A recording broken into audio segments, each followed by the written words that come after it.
Hello everyone, my name is Chen Jiang, CEO and co-founder of Monterey AI. Monterey AI helps companies make it super easy to aggregate, triage, and analyze user feedback from sources like support tickets, sales transcript, and so many more. So the team can always keep a pulse on customers' voices, make users happy, and unlock the next growth opportunity. Today, I am super excited to welcome you to our podcast, Making Waves, where we feature leaders in the voice of the customer space to share their stories, practice, and insights. If you like our podcast and content, don't forget to subscribe and follow us on Monterey.ai. Today, my guest is Kevin Gentry. Kevin is the Director of Product Engagement at Athenahealth. Well, it has a network of more than 160K providers and 110 million patients, and an award-winning Voice of the Customer program. In our chat, Kevin shares so many golden nuggets of knowledge on experience management, including how he found a passion for experience management and the voice of customers, how he came up with 100 top customer priorities framework, and the power of scalable VOC to transform healthcare. Without further ado, let's welcome Kevin. Great. Thanks for having me. Kevin Gentry, and I work at Athenahealth. I've been there for a little over 9 years now, worn a bunch of hats, and have really fallen in love with experience management, CX, VOC, all the things. And I lead a highly talented team of folks who work directly with our product stakeholders and help inform what our customers are saying they need. Awesome. I love the elevator pitch. I know you've been at Athena for a very long time. And I would love to learn more about when you first started doing VOC work, what was that like and how that has been changed? The real answer, I sort of stumbled into it, to be honest. When I reflect back on my career, I've always held roles that were customer oriented and customer centric. And I joined Athena, what was first an advisory services sort of consulting team that was coming together. And it was an opportunity for me to hit the road, meet with a bunch of customers, and really help them optimize their use of our product and services, overcome a lot of challenges, change management issues with the adoption of new technology, and really trying to make sure that they could continue to derive satisfaction, value, and stick with us for a long time and grow with us. And so I did that. And then I had a chance to wear a bunch of different hats, kind of spun around the organization a little bit and learned a ton from some brilliant colleagues, made some mistakes, paid attention to Athena as it went through a very significant transformation. And then I found myself on this team that was organizing an emerging voice of the customer function. And that was when I first was really exposed to the more traditional tenets of experience management, CX concepts and strategies, and VOC as a program. When I first met you, I was just curious about who is the person behind this massive program at an enterprise that is in highly regulated industry. And since we already in this place for a little bit, we understand how complicated data can get. And at the same time, how voice of the customer, how the customer themselves, and how cross collaboration team can be. There's just a lot of nuances and challenges and lessons there to learn. I would be curious, how did you get started? When you first stepping into this VOC program, what was the first project look like? What was the first initiative you did? Yeah. Well, how did you get started? And where did I first really get turned on to it? It was, I did a listening tour. I was working for our chief medical officer at the time, and I was sort of commissioned to do a little bit of a listening tour. And it was really just to go and engage with some customers, understand how do they actually define success with Athena? How do they understand, that we're delivering on the value they're looking for? And it was really rewarding. Number one, I love talking to customers, so it was great. I remember there was a moment though, and I was walking into this fairly large organization, had a number of practices that extended into a couple of different states, and was sort of guided back with the customer success manager to their C-suite area in their back office. And I noticed they had they had their mission on the wall and their guiding principles and things that they stood for. And I remember I stopped and I asked the CSM, I was like, do you know what those are? And he was looking at them, and it just occurred to me in that moment. And I became really fascinated with how can we really know our customers, not just know a lot about them by way of like whatever's in CRM and metadata and some different things, but like, how do we really know our customers?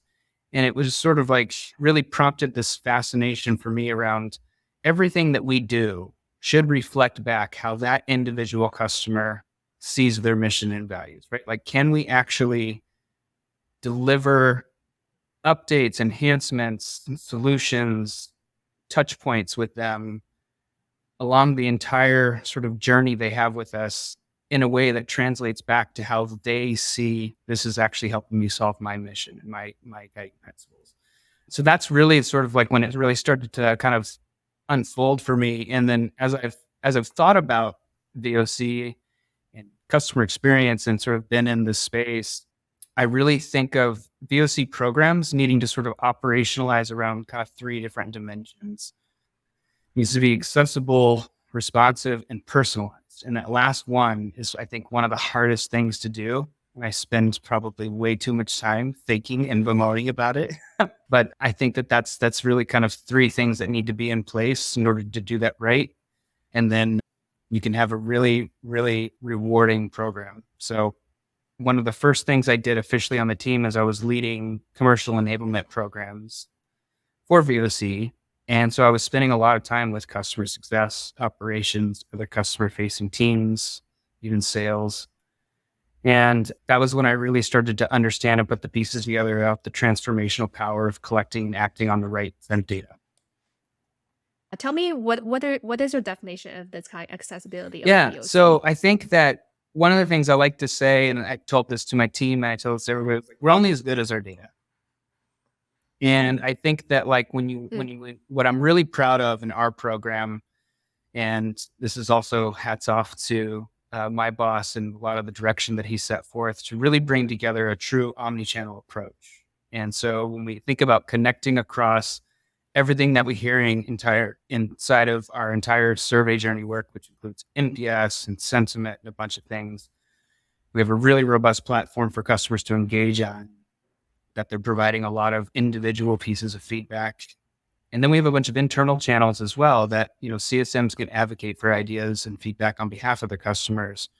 And we use that to also work with sales for prospect and our training team for the things that they hear and others. And so we're able to then sort of start to, because of that access, both internally and externally to our customers, to sort of meet them where they're at, allow them to be able to voice their concerns and feedback ideas, and also just generally how they're feeling about doing business with us.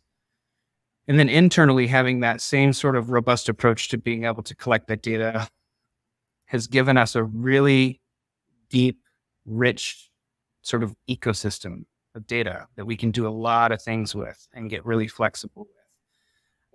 That's what I think about when it comes to accessibility, because I think about if you put yourself in the shoes of your customer, doesn't matter what industry. For us, it's healthcare, right? Think about doctors and nurses and practice administrators and those folks. They're busy running their practice every day. They're treating patients.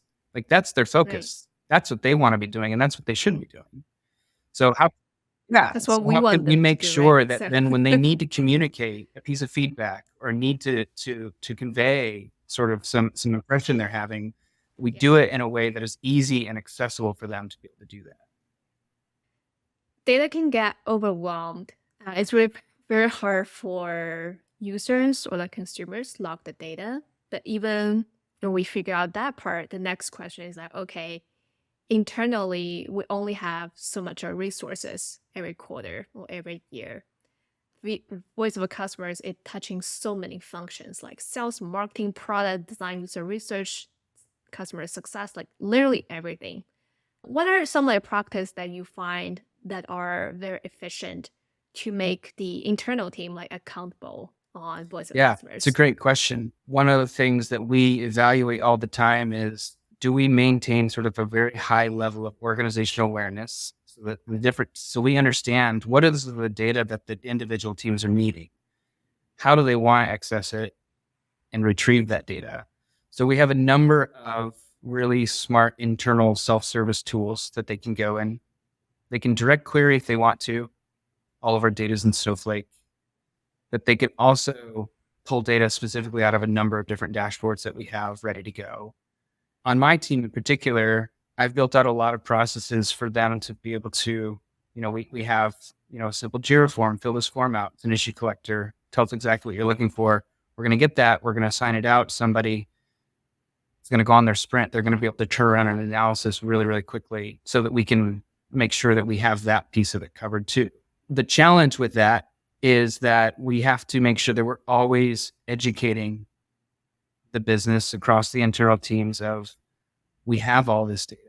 We can help you here. And I would say that was a particular challenge that we had early on as we were continuing to sort of form, and that I felt like some of the biggest challenges with sort of getting our VOC program to where it is now was it felt like very much like a push, not a pull in the organization.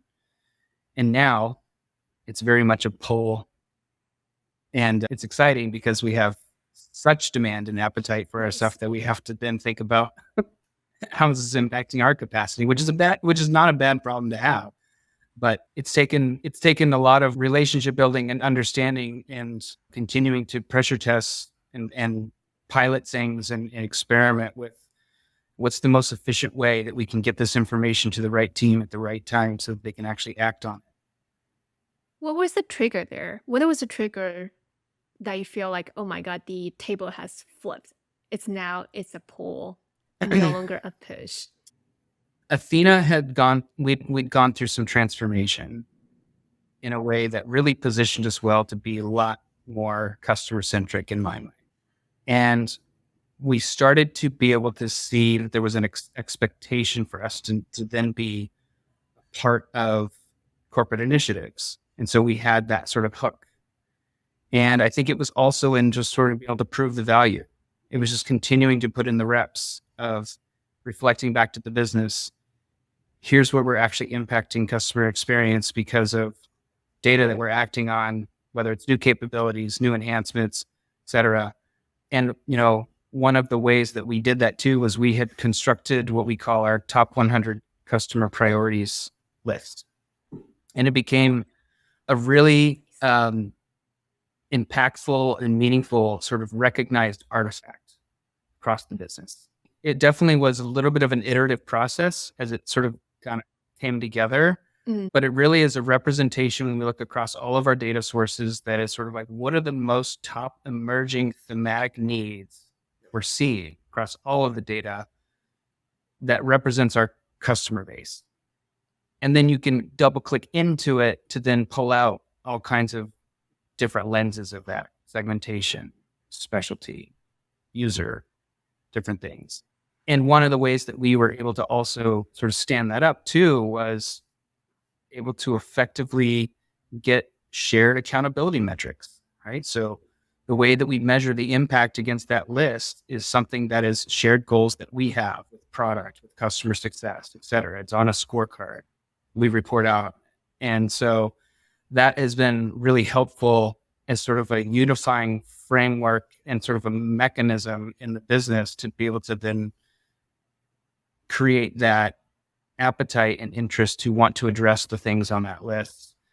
And then that's been puts ourselves in the VOC side in a really, really good position because we own a lot of the closing the loop with our customers. We want to make sure that we're communicating with them when we're addressing needs that they're saying that they want.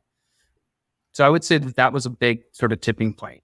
And I will say it's an artifact that we will continue to evolve. It's not one of those things that like it came together and this is it, and now you can just rest on your laurels and that's the thing now. It's like, no, but business is continuing evolving. Our customers continue to evolve. We need to continue to think about how does this continue to serve our ability to best advocate on behalf of our customers. And so it's going to continue to be changes. But now we're in a position that we can do that in the partnership cross-functionally with all of these teams. That's crazy. 100. How did you come up with that number? Or how did it like You land know, on that it, number? It's like 100 no, per my quarter, gosh, per no, because year? it's ambitious and audacious. Mm, The way that we evaluate the effectiveness, it doesn't necessarily mean that every single thing on that list by the end of the year is going to be delivered. You know, planning cycles on R&D doesn't always meet a nice yeah. calendar year. Right. Right? But what it does represent is saying, hey, we look at this year, these are the most emergent top needs. There's things that are going to carry over when we do this again for the next list. There's things that we're going to be able to chip away at it and deliver some component pieces, but we're going to have to still maintain awareness of the stuff that we still need to continue to iterate on. And so it's kind of a living thing. It's kind of a dynamic list that way. In healthcare, it's highly regulated. Yeah. Product development, there's like the must do things in order to make sure that we are compliant and meeting what regulatory bodies are saying that we need to do as an organization who delivers healthcare technology in the SaaS space. Well, that takes up resource allocation for your R&D teams. Yeah. I think that in order to make this work, we've also had to rely on just like a very, very tight partnership. And I think that that's also why my team exists, and that like my people are like, I have somebody who's responsible for covering every subdivision for a product. How do you maintain this kind of iteration or feedback loop with the customer and consumers who help you come up with like one of those customer priorities? And do you like conduct interviews? Do you go like field visits? And what are some like practice Yeah. you recommend people to do? I love close the loop strategies. It all starts with listening on one end. And then we do our analysis and aggregation and advocacy work. And then there's a period in the middle also when things are going into development.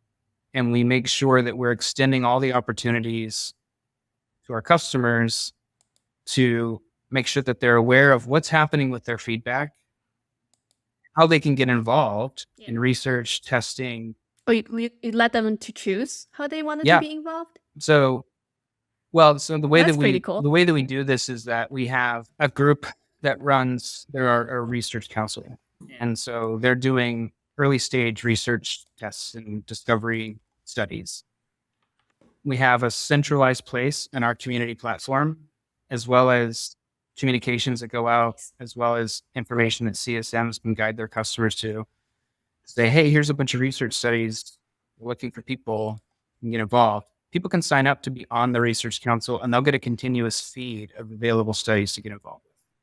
When things are further along and we're ready to alpha test, oftentimes my team gets requests from our product operations folks saying, hey, we're running this alpha. Can we look at the data and identify like who would be like the right 15 customers to get involved with? And so being able to then look at our data and say, who's been the most vocal about this? Like they have something to say, and they would be probably more than willing to test out some functionality. On our community platform, where we get a lot of the feedback ideas, and it's crowdsourced, so customers can submit an idea, vote up ideas, comment on ideas, etc. I have a really lovely community moderator who reads all the feedback that comes in. And we've overhauled all of the statuses that we put on ideas so that we make sure that when something is in exploration or research or development, or there's an alpha offering, or there's a beta offering, or there's a POV that we can craft from our product teams on why we might not be able to make an investment right now, we're able to update those statuses in real time and then update that messaging. And any customer who's following that idea or has voted on the idea, they can have their settings to get automatic notifications. So they can go in and check, or they can just actually get flagged when there's a change. This is also, though, in our data. So I mentioned that I had worked a lot with CSM. So we've created a lot of tooling for them to be able to then go in, point to the data based on their customer. Here's all the feedback that customer has provided. Here's the status of all that feedback and where it's at. Here's things, and now it's aligned to our roadmap. Here's things that might be slated for an upcoming release. And that has been a really, really cool part of my job in sort of creating a lot of those resources, because I've witnessed where even for me, getting in front of customers, which I do a lot, to be able to pull the data, show them, hey, here's all the data that you've provided us. Here's what's happening in that data. Here's what you can look forward to. And here's some things that might be further out or we're not able to make an investment at this time. And just having that conversation, helping them see the process and feel the process, I think is a huge piece of why we're really proud of the program we built out. Now I want to ask you more about the personalization part, but I think before jumping to that, we'd love to dive a little bit deeper into the return of investment. It's a kind of like a hot topic in the VOC view.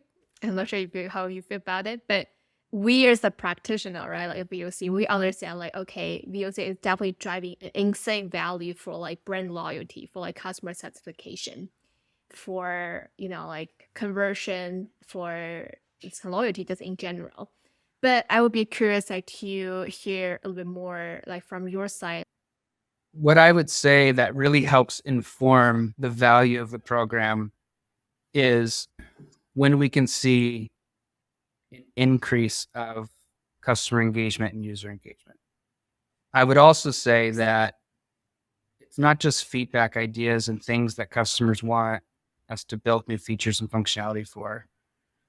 Because of our sort of omnichannel approach, we can connect that to significant drivers of satisfaction sentiment as measured through NPS and other things. And so when you look at and you're able to inform the business on, here are the top drivers of things that are actually leading to dissatisfaction, which could eventually lead to attrition. That becomes a really powerful rationale to help inform the business on like sort of how customers are feeling. And I think that that's the piece for me of like the marriage between sort of sentiment and then hard feedback data together really helps actually tell that powerful story. Another piece of this too, that I don't know how often this actually, I've talked to a few other sort of leaders in the industry and just kind of swap stories. And some people also connect this back to employee experience. And I think that that's a huge piece. When we think about like overall experience management, it's your customers and everything, but it's also your employees, right? People experience burnout. People experience, if the CSM feels like they don't have the resources to really serve their customer in the way that they are trusted to do, they're the face of that relationship, that can take its toll. And so that's where I also see some of the work that we can do on overall CS enablement is really like helping them, like I can help you change the tone of the relationship with this customer, which hopefully will help provide them some satisfaction and a better experience as just their own employee experience, right?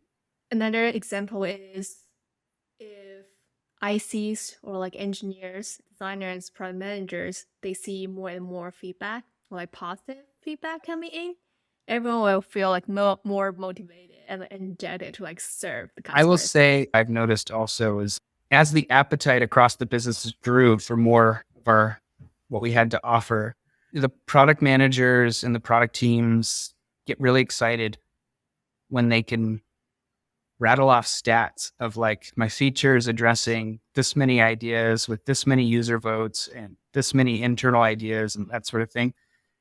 And we enable all that reporting. So we maintain all of the sort of like release reporting. And it's a huge boon to them. Something we haven't talked about is that I have a colleague of mine who's a brilliant leader who leads our user engagement strategy. And we have a number of user groups and direct formalized. And she's been really growing. We've been really working to engage product teams, get them directly in front of customers, talking about features that they're developing or do some additional problem discovery. And our customers love it. And the product teams get to take away some information, do a demo, check the crowd, how did it go, And we do that not only through the user groups, but we have our annual customer conference, and we have, my team has also helped alongside our design ops team to be able to organize and coordinate mini workshops where we go and we'll look at the feedback data and we'll say, hey, let's actually pull these customers together and see if we can do a little bit of a workshop. I think finding opportunities wherever we can to continue to do that really help bring the customer along, but also make sure that, that everybody has that opportunity internally who needs to, is just a win-win. Personalization. I think my guess is you're gonna start talking about a little bit more technology and AI trend there. But that's like every time when I hear about personalization, is like we know close feedback loop is important, but it's also really hard to scale this kind of like personalization stack for users or for consumers in general. I would love to hear your thoughts on personalization there, and also what are some like trends or technology trends you've seen in this field to help you like deliver that last piece easier. I guess I haven't completely solved all the mystery to it, but I think that it's one thing to be able to just send a release notes out to customers when you've delivered something and hope that they engaged with it. And they don't. And we Most of the we time. have in our community space, we have every time we have a release, we have a release center that comes together. Like the release center's open and it's a place where all the information is. They can see everything, training, updates, all that stuff. What I've been working on specifically is, and it goes back to some of the CS enablement stuff, is how can we make sure that we're equipping those customer facing teams at scale to have all the awareness they need to sort of, what's coming in the upcoming release, how this is impacting your customers so that you can have a very elegant conversation with them and get them ready for it and excited about it and see the value. Personalization to me is, if you take your whole customer base, you can look at segmentation, you can look at like other sort of factors and how you want to actually kind of carve that up. My goal is that like you get it down finally to the end user. They can actually see themselves reflected in that update that there's really cool ways to do that at scale. It takes sort of like locking arm in arm with CSMs or anybody who owns that relationship to really just add that extra personalization on it. We brainstormed a little bit about like the change of basically large language model, how that is impacting the VOC world, and what are the benefits, what are what could like not be done before and now it's like possible. In general, we'd love to hear your thoughts and ideas on that front. Yeah, so we have a LLM, have been going through and done a bunch of all of the tuning work on that. You have your supervised layer and unsupervised layer, and it's great. I think that is not uncommon for kind of large programs they're working with like kind of a major data set. I think it's a worthwhile investment to make sure that you can get that constructed in a way that actually reflects a really useful and flexible taxonomy structure, however you want to organize that. The way that we've approached that is really looking at like, let's incorporate factors for how our product teams are organized, also what the customers are saying in the verbatims of the feedback. And then let's try and see like how many layers deep can we go, right? And it's really exciting because at the end of the day, then you can actually have like a really efficient data retrieval and go just exactly getting what you want. And you can also then start to trend things that maybe you couldn't otherwise. When it comes to other AI, I've noticed, so I don't, AI is not new. And I feel like it's new to a lot of people. Once the Chat GPT buzz kind of happened, I know that all of a sudden my LinkedIn inbox blew up with people wanting to show me their new companies and services. the way that I'm looking at it right now is I think that, it's AI, generative AI, all the applications of it. A lot of people, we're also trying to figure out, like, how do we live with this world?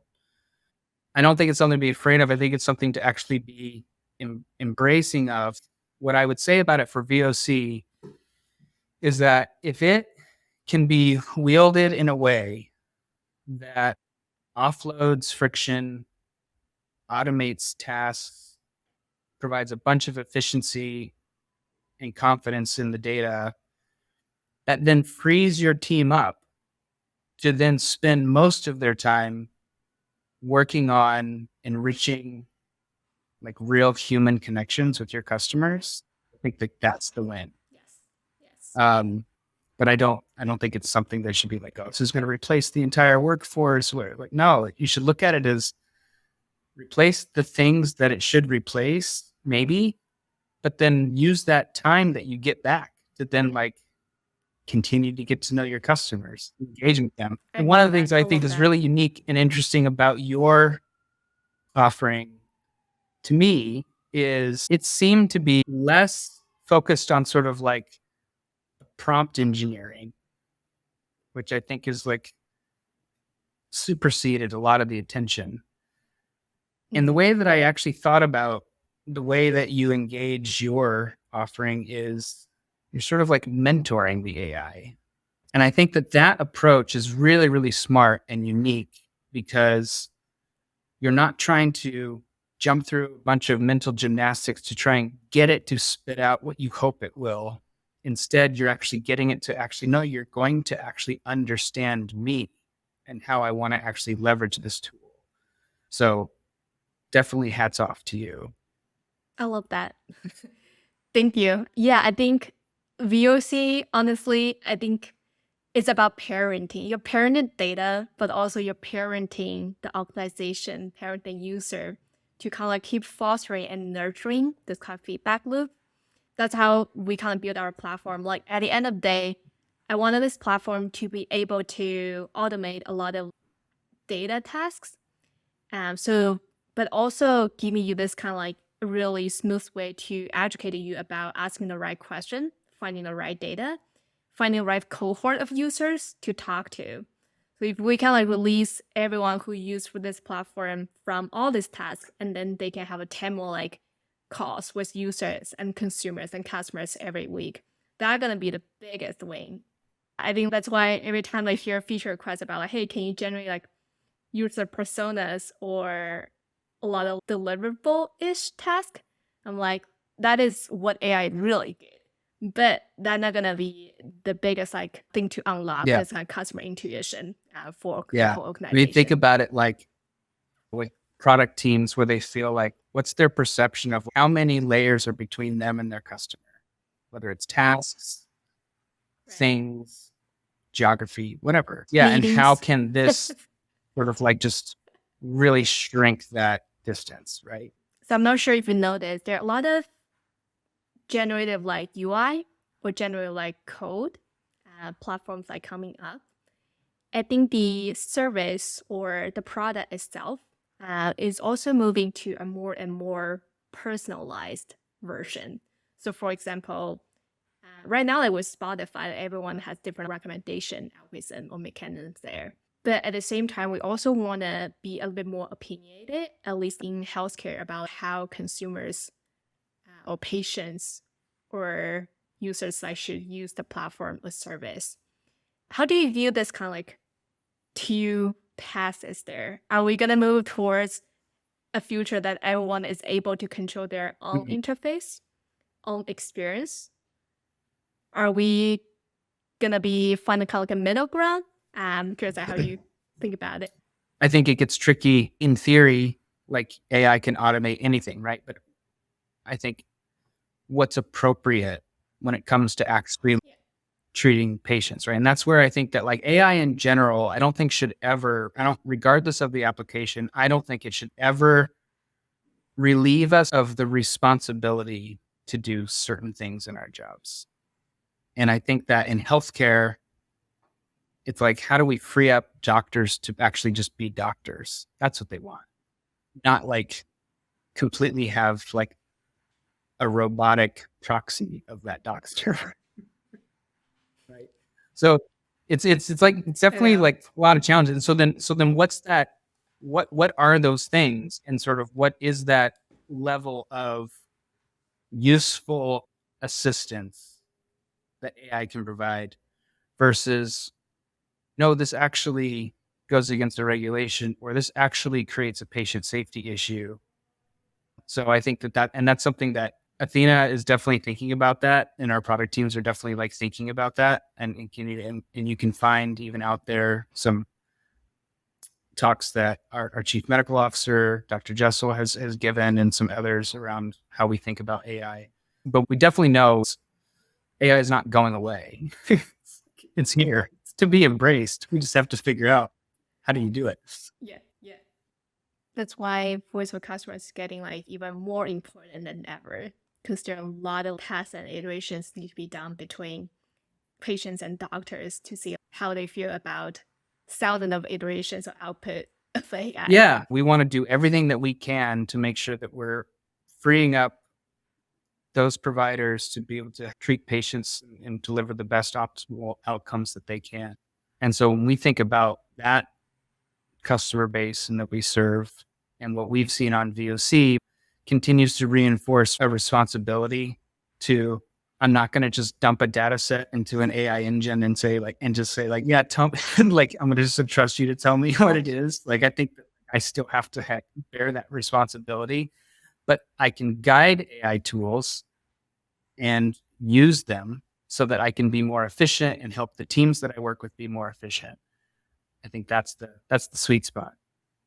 Reasoning is what everyone's focusing on right now. There's also the part of like empathy that I think like even like more important after we figure out how to like instruct like AI to be reasoning. How do we make sure AI also like carries on the value, right? Like by the end of the day, to make decisions.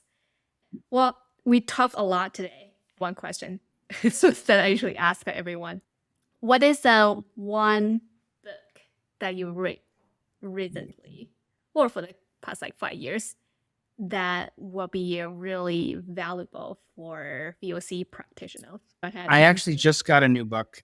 It's not necessarily about VOC at all, but one of the things that I try and approach with VOC is I always try and bring at like a healthy level of creativity, because I think that we should always be trying to think about like what are new and interesting and innovative ways that we can engage customers and users and serve them and engage internal teams, that sort of thing. And so I got this book called The Imagination Muscle that I just heard about. It sounded really, really awesome. And it's really sort of like helps unlock sort of like where do good ideas come from. And I haven't cracked it yet. It literally just came in this week, and I'm getting ready to read that over the next few weeks and look where I can apply it to my work and my life. Awesome. Thank you, Kevin. Is there anything else you would like to add that I haven't asked yet? I would just say I'm really glad that I got a chance to meet you. And I Thank was you. really glad that you all had reached out and wanted to get to know who's this guy. And really appreciate the opportunity to come and just share some of my thoughts and my experience and engaging with experience management and VOC and CX and kind of everything that I find really, really cool about this experience that I've had. I love it. Thank you so much, Kevin. And thank you for all the support and the wisdom. And I'm sure we can do a lot of great work together in the future. Thank you, Cha. Get it.